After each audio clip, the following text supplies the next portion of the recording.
네, 주요 7개국 정상회의가 오늘부터 사흘 동안 일본 히로시마에서 열립니다. 초청국 정상 자격으로 참석하는 윤 대통령은 G7 확대 회의에 참석하고 모레는 한미일 정상회담을 가질 예정입니다. 네, 이번 G7 참석으로 국빈 방미와 한일 셔틀 외교 복원에 이어서 서방 세계와의 밀착에 더 속도를 내는 계기가 될 걸로 보입니다. 관련 내용들 김진아 한국외대 LD학부 교수와 이야기 나눠보겠습니다. 교수님 어서 오십시오. 네, 안녕하세요. 네, 안녕하세요. 안녕하십니까. 윤석열 대통령 G7 정상회의 참석하기 위해서 오늘 출국하게 됩니다. 우리나라가 G7에 참석하는 게 벌써 네 번째죠. 네. 관련해서 우리가 의미에 대해서 좀 먼저 생각해 볼까요?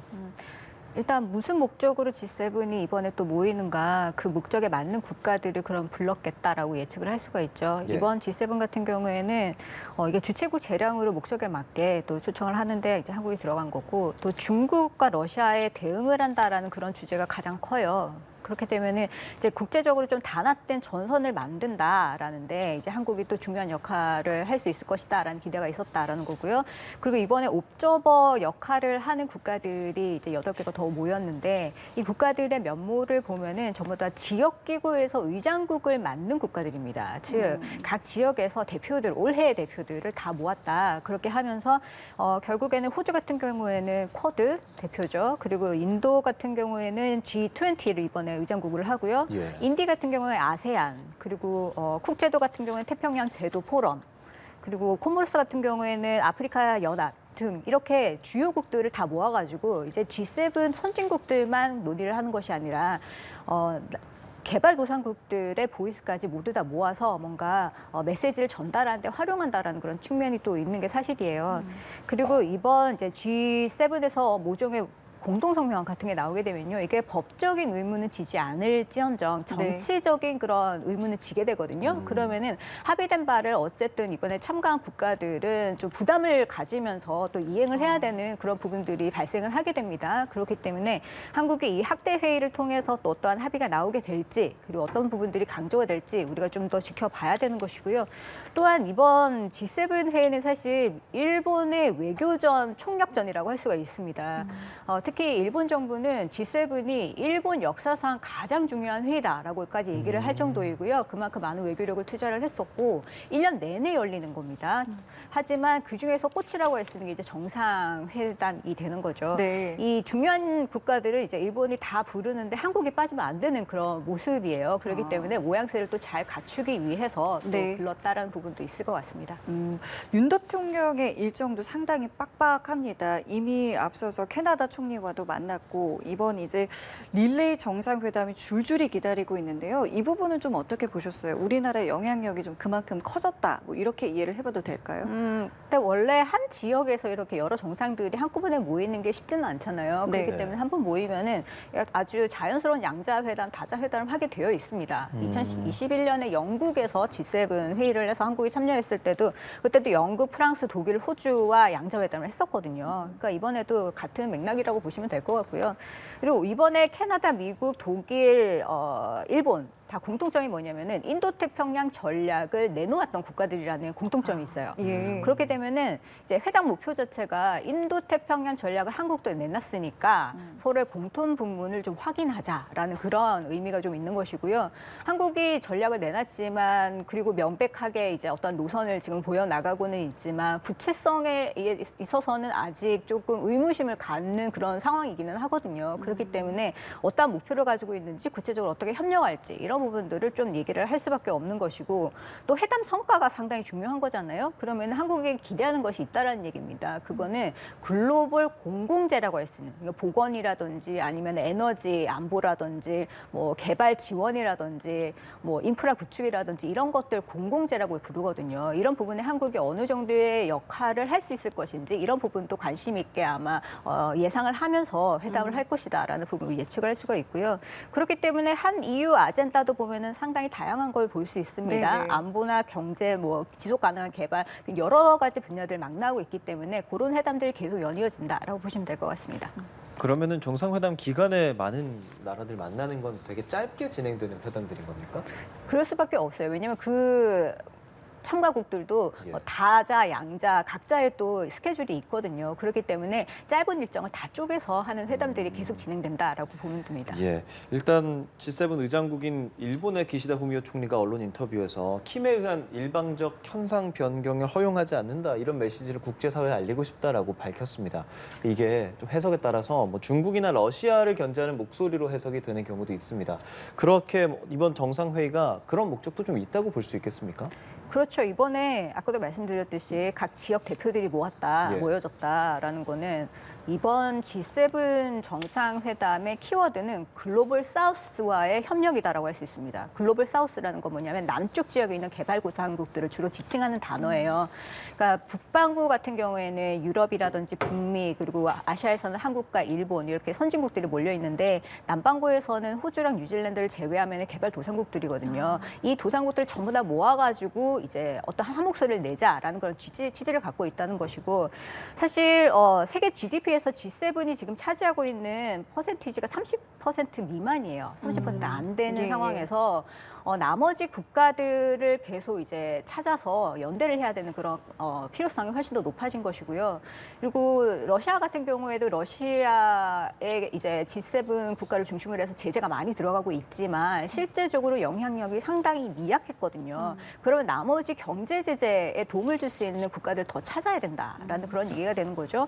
그리고 중국과 관련해서도 경제적인 강압에 대응한다라는 부분을 우리가 많이 얘기를 하고 있지 않습니까? 그러면은 지금 뭐 글로벌 사우스 같은 경우에는 중국과의 어떤 경제적인 관계를 생각해서 잘 동참해주지 않는 그런 경향들이 있어요. 그렇기 때문에 예. 이 국가들을 모두 모아서 좀 동렬을 해줘야 된다라는 것이고요.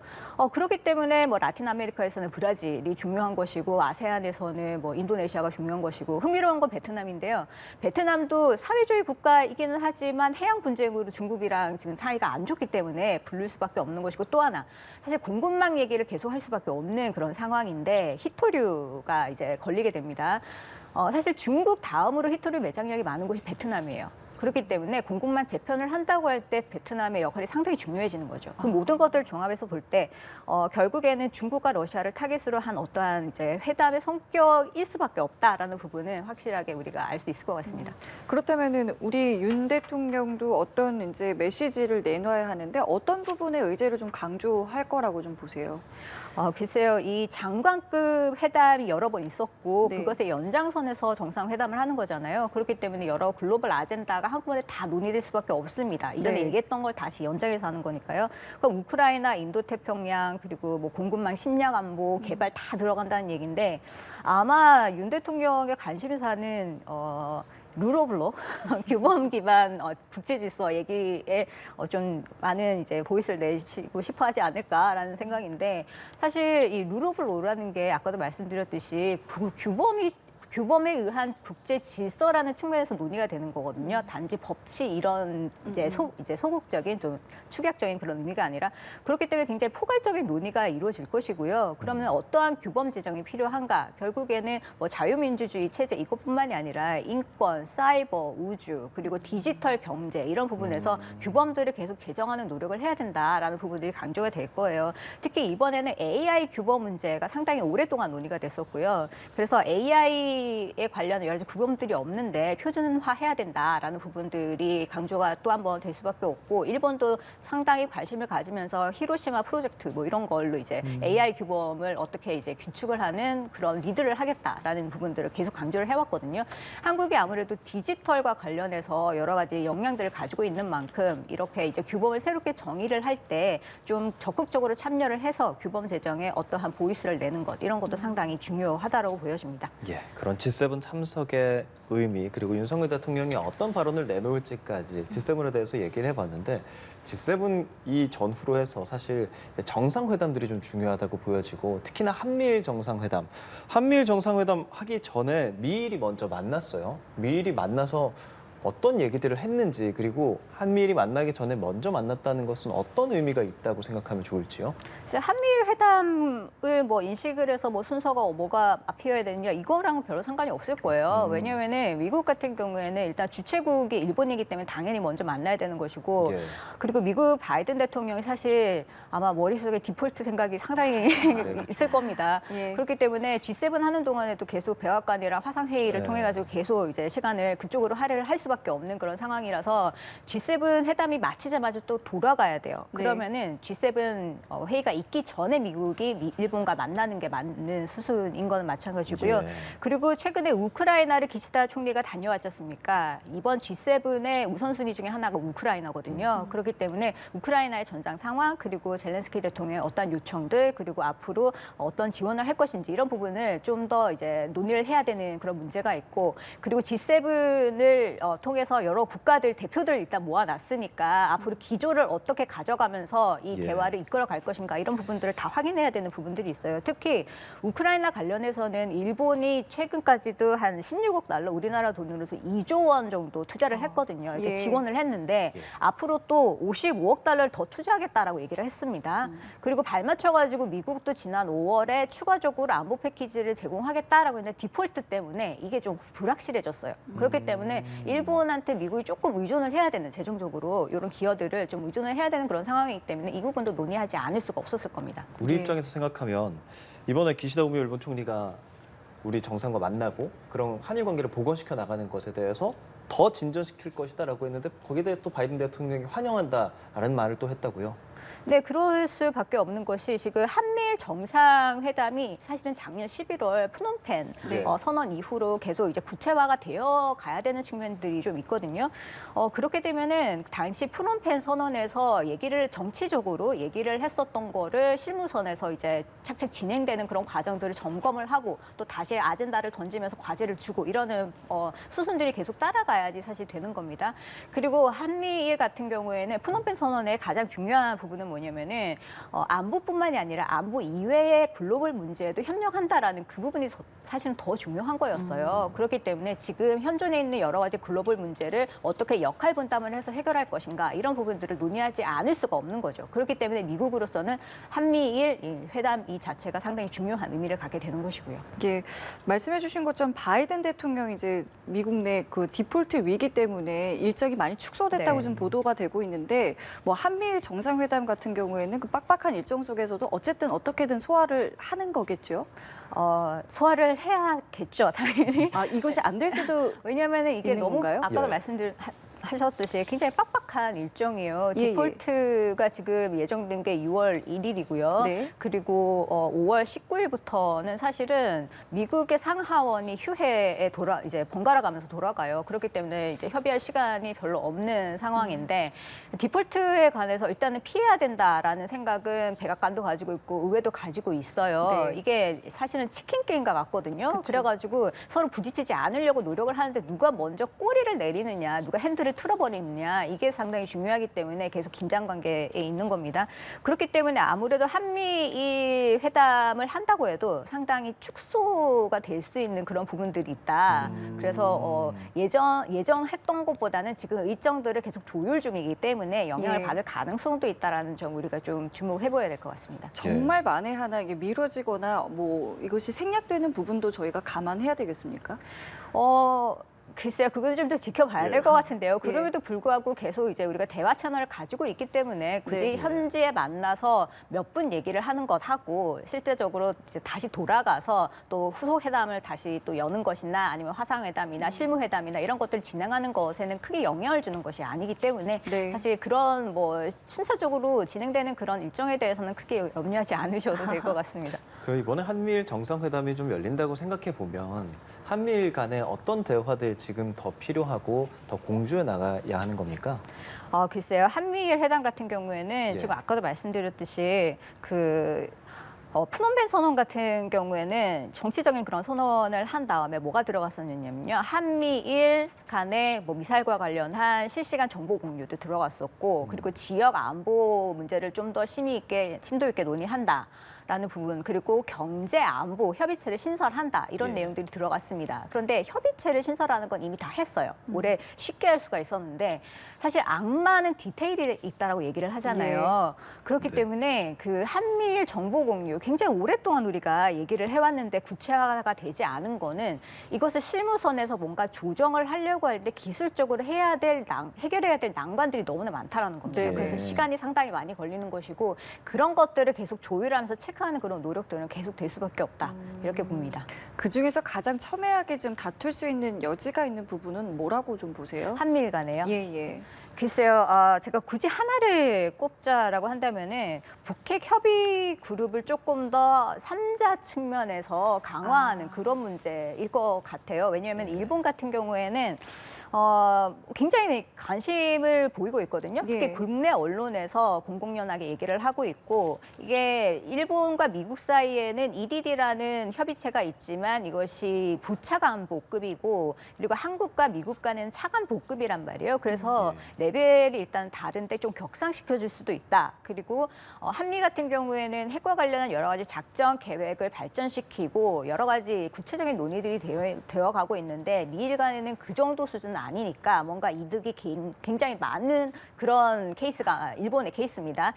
미국도 마찬가지로 2022년 NPR 핵 검토 보고서, 핵태세 검토 보고서가 나왔을 때 그때 이런 문구가 있어요. 3자, 한미일 3자 또는 호주까지 포함해서 4자 간의 확장 억제 대화를 신설한다는 내용이 들어가 있어요. 예. 그렇기 때문에 기본적으로 이런 확대에 대해서는 거부하지 않을 것 같은데 중요한 거는 이해관계가 한국이랑 맞느냐라는 거죠. 이게 득도 되지만 실도 사실 있다는 점에 우리가 주목을 해봐야 될 것 같은데 만약에 3자 또는 4자를 묻게 되면 결국엔 미국 중심이에요. 그럼 그렇죠. 미국 중심의 정부 수집의 하나의 플랫폼으로 활용이 될 수가 있다라는 거고요. 그럼 미국 주도로 흘러간다라는 것이 될 수가 있고 그리고 아무래도 지역 국가들이 여기에 참여를 하게 되면은 지역 안보에 대응한다는 부분이 강조될 수가 밖에 없습니다. 그럼 중국과 러시아의 어떤 위협을 억제하는 부분까지 논의를 하게 된다면은 결국엔 주변국을 의도하지 않게 자극을 할 수 있는 부분도 생겨나기 때문에 한국은 이런 부분들을 좀 고려를 해야 되는 그런 입장이 있는 거죠. 그렇군요. 아무래도 이 핵협의 그룹이 뭐 나토 등과 비교했을 때 양자라는 부분에서 되게 중요하다라고 말을 했었던 거기 때문에 좀 더 지켜봐야 할 것 같고 이번에 지금 북한이 정찰 위성 쏜다, 정말 얼마 남지 않았다, 김정은 위원장이 시찰했다, 뭐 이런 많은 보도들이 나오고 있지 않습니까? 이런 이야기들 좀 하겠습니까? 글쎄요, 정찰 위성과 관련해가지고는 아마 논의는 되겠지만 구체적인 행동은 안보리에서 취할 수밖에 없을 겁니다. 그리고 정찰 위성은 명백한 안보리 결의의 위반이에요. 왜냐하면은 탄도미사일 기술을 활용한 실험이기 때문에 그런 거죠. 그러면 안보리 결의가 채택이 될 것인가 상당히 가능성은 낮게 볼 수밖에 없습니다. 중국과 러시아가 분명히 여기에 반대를 할 것이고요. 예. 그리고 뭐 우주 개발이라는 명분으로 뭐 정당화를 할 거기 때문에 북한이요. 그러면은 구체적으로 우리가 뭐를 할 수 있을 것인가? 미국은 위성에 들어갈 수 있는 여러 가지 물자들은 다 전략 물자거든요. 네. 이런 전략 물자들을 일단 통제를 하는 게 지금의 안보리의 대북 제재이기 때문에 위반 사례들을 계속 추적을 하자라는 부분들을 강조를 할 것이고 그리고 안보리 소집이 되면 일단 문제 제기를 여러 번 하겠죠. 그리고 제재위원회를 좀 더 많이 가동을 해서 대응을 하자라는 부분이 얘기가 될 것이고 그러면 동맹국의 어떠한 제재들을 강화하는 요청들을 할 가능성은 분명히 있어 보입니다. 또 하나 주목되는 일정 가운데 하나가 한일 정상이 원폭 희생자 위령비에 공동 참배를 한다는 것입니다. 이게 한국 대통령이 참배하는 것도 처음이지만 한일 정상이 공동 참배하는 것 역시 처음이라고 들었습니다. 어떤 의미가 좀 있다고 보고 계시는지요? 그렇죠. 강제 동원된 조선인 합쳐가지고 5만 명이 원폭 피해자였죠. 그리고 묘비 뒤에 보면은 뭐 징용공 그리고 이제 일본군에 징용된 학도 뭐 이런 얘기들이 나오기 때문에 굉장히 중요한 위령비다라고 할 수가 있고 그리고 1970년에 이게 사실은 평화공원 밖에 만들어졌다가 1999년에 안으로 이전을 했어요. 그때 처음 일본 총리가 참배를 했었는데 그 총리가 바로 오부치 총리인 것이고요. 그리고 오부치 총리 같은 경우에는 뭐 통절한 반성과 사과를 얘기를 했던 사람이기 때문에 이제 두 번째로 기시다 총리가 다시 참배를 한다는 것에 대해서 좀 의미를 부여할 수는 있겠죠. 예. 하지만 G7 정상들이 사실은 초대되는 사람들 다 이 평화공원을 참배를 합니다. 네. 그렇기 때문에 다들 이제 가는 수순이다라고 볼 수도 있는 것이고 그러면은 과연 미국도 여기에 포함이 판단이 되는데 미국에 가서 사과를 하느냐 그건 또 아니거든요. 바이든 대통령은 뭐 원포 피해의 책임이 있기는 하지만 거기에 대해서 사과는 안 하겠다라고 하기 때문에 이 참배라는 것을 굳이 정치 이슈화 시켜가지고 의미를 뭐 확대해서 가거나 아니면 축소하거나 이럴 사안은 아니라고 그렇게 보여지고요.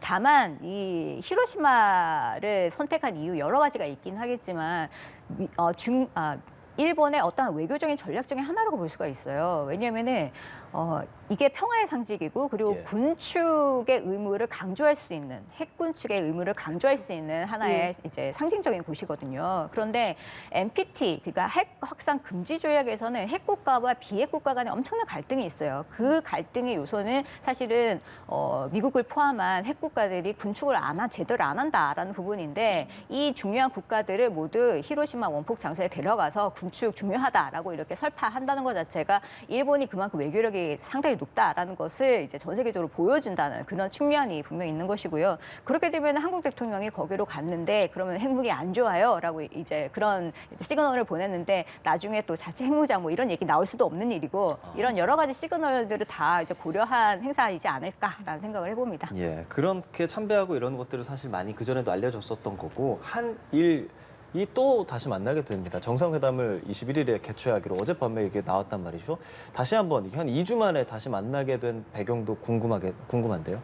일단 같은 장소에 모여 있으니까 당연히 한일이 만나야 되는 건 맞고요. 그리고 특히 북핵 문제, 지역 안보 문제는 계속적으로 논의를 할 수밖에 없을 겁니다. 그리고 이전까지 논의했었던 것을 다시 또 아까 말씀드렸듯이 점검하는 그런 과정들이 필요한 것이고 하지만 이번에 짧게 만났다라고 해도 6월 정도에 또 국방 대화가 분명히 있어요. 샹그릴라 대화가 항상 6월 초에 있게 되고 그러면은 한국과 일본의 이제 국방 장관들이 모이게 되는 계기가 만들어집니다. 이때는 우리가 이제 아직 해결하지 못한 안건이 있습니다. 그건 뭐냐면 해상에서의 교정 규칙에 대해서 우리가 2018년에 그 한국의 구축한 그리고 일본의 초계기 간에 충돌할 뻔한 사건이 있었잖아요. 예. 그 이후로 계속 논의가 되었었는데 아직 해결을 못 봤어요. 근데 아마 이 회담을 계기로 해서 아마 논의가 되지 않을까라고 생각이 되기 때문에 여러 가지 회담들이 아직 앞으로 계속 이어질 것이다. 그렇게 우리는 예측을 하면 될 것 같습니다. 예, 이렇게 G7 정상들이 만나게 되는데 중국은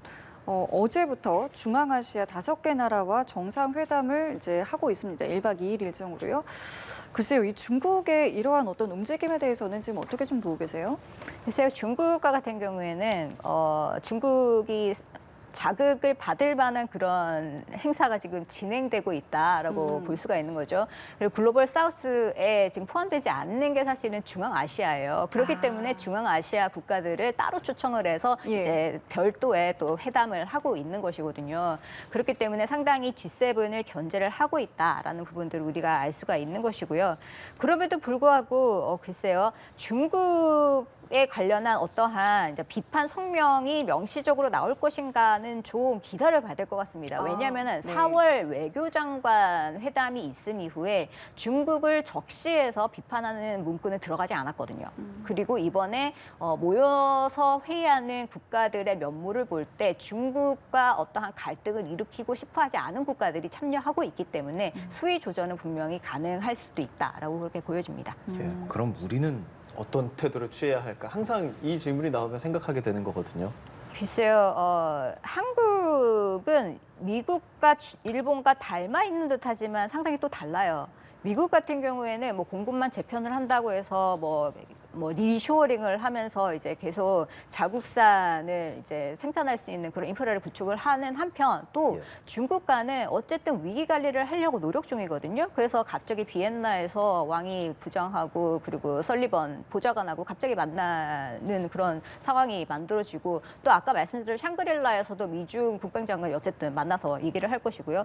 일본 같은 경우에도 경제 안보가 굉장히 중요하다라고 중국과 관련해 가지고 이제 좀 척을 두는 듯이 보이지만 결국에는 또 중국과 협력 아젠다는 또 계속 논의한다라고 얘기를 하고 있거든요. 근데 한국 같은 경우에는 너무 가치 동맹만 초점을 맞춰서 얘기를 하다 보니까 이게 외교적인 자율성 그리고 유연성 이런 것들이 상당히 제약되는 그런 측면들이 있습니다. 그렇기 때문에 한국 정부가 계속 이제 외교 아젠다 또 전략으로 얘기를 하고 있는 게 중추 국가라고 얘기를 하잖아요. 근데 중추 국가라는 의미는 뭐냐면 다른 국가들과 유연한 관계를 가지면서 내가 어딘가 힘을 실어줄 때 이런 관계가 중요해진다라는 그런 가치를 가지는 국가란 말이에요. 그 얘기는 미국과도 마찬가지로 그리고 중국과도 마찬가지로 여러 채널을 통해 가지고 계속 유연한 관계를 가지고 가야 되는 국가라는 의미이기도 해요. 그렇기 때문에 앞으로 어떠한 외교적인 경직성 이런 것들이 좀 최소화될 수 있도록 그리고 피해가 앞으로 발생할 것들을 미리 예견을 하고 이런 것들을 줄여나갈 수 있는 그런 전략, 대전략 이런 것들 좀 고민할 필요가 있을 것 같습니다. 이번 G7에서 러시아에 대한 압박의 수위도 좀 높아질 수 있을 거라고 좀 예측이 되는 부분이 G7 정상과 젤렌스키 대통령과의 어떤 이제 뭐 연락 혹은 이제 만남이 있을 수 있을 네. 것이다, 일정이 있을 수도 있다라는 좀 보도가 계속 나오고 있기 때문인데요. 여기에 대해서 어떤 입장을 또 우리는 가져야 하는 것인지 이 부분까지 한번 들어보겠습니다. 네, 왜냐하면 일본이 G7 홍보 영상에서 제일 먼저 얘기하는 게 우크라이나 전이에요. 네. 그리고 그 모였던 국가들이 각각 이제 영향이 다르기 때문에 무엇을 지원을 할지를 논의를 하게 될 텐데 크게 세 가지입니다. 군사적 지원, 재정적 지원, 인도적 지원 세 네. 가지를 다 안 해도 돼요. 그래서 잘하는 것만 아주 이제 열심히 잘하면 되기 때문에 예. 한국의 입장에서 무엇을 선택할 것인지는 나중에 그 부분을 고민을 해봐야 되는 그런 문제가 생기고요.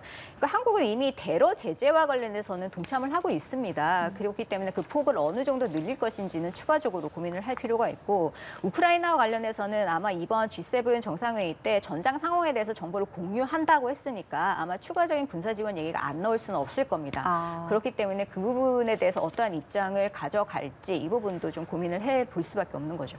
예, 알겠습니다. 오늘 말씀 잘 들었습니다. 김진아 한국외대 LD학부 교수와 함께했습니다. 고맙습니다. 고맙습니다.